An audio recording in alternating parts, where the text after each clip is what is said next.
If the final destination of consciousness is the convergence of nothing and everything, then is that the end, a new beginning, or something beyond both? Edge of Becoming. Episode 26. The Moment That Never Passes. 3 possibilities emerge from this question. Possibility 1.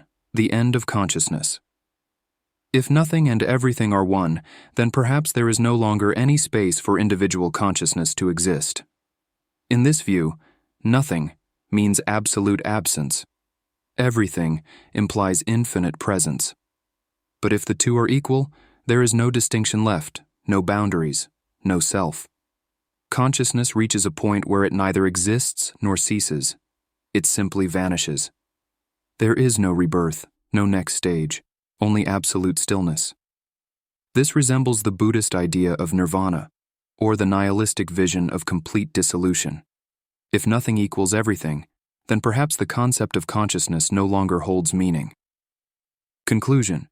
The final destination of consciousness may be its complete end. Possibility 2.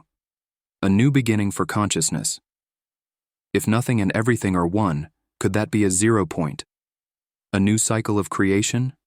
In this view, nothing is not an absence, but a reset. Everything is the potential for infinite becoming. Their unity becomes a creative singularity. Consciousness does not vanish. It transforms endlessly. It becomes not a conclusion, but the start of something unknown. Like a black hole becoming a white hole, consciousness births new realities through its own collapse. This echoes the ideas of reincarnation, quantum continuity, or cosmological theories like Big Bounce. Conclusion. The final destination of consciousness may be a new beginning. Possibility 3. Beyond end and beginning. What if end and beginning are not opposites but illusions born of time? In this view, the unity of nothing and everything transcends even the idea of time. Consciousness enters a state where to begin or to end no longer applies. There is no before and no after, no death, no birth, only an eternal present.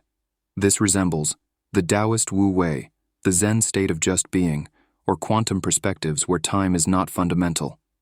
Here, consciousness doesn't end or begin. It becomes the moment itself.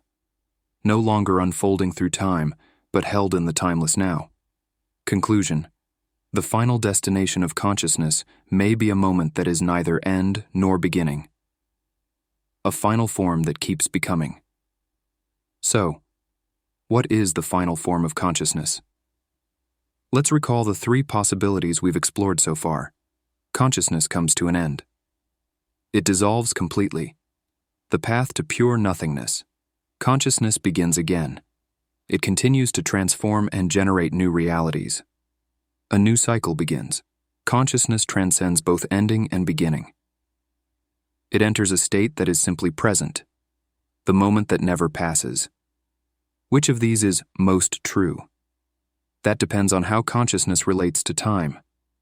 If consciousness follows the flow of time, it dissolves and disappears. If consciousness is caught in cyclical time, it keeps transforming.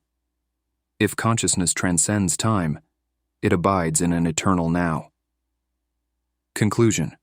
When consciousness reaches the point where nothing and everything are one, it either disappears, begins anew, or enters a state that transcends time itself. Then, if the final destination of consciousness lies beyond time, what can we call it? If it no longer ends or begins, has consciousness reached its final form? Or, is this simply the threshold into something beyond consciousness? Has it become what it was always meant to be? Or has it only now begun to become something entirely new? Next question. If consciousness transcends time, is that its final form, or the beginning of its next evolution?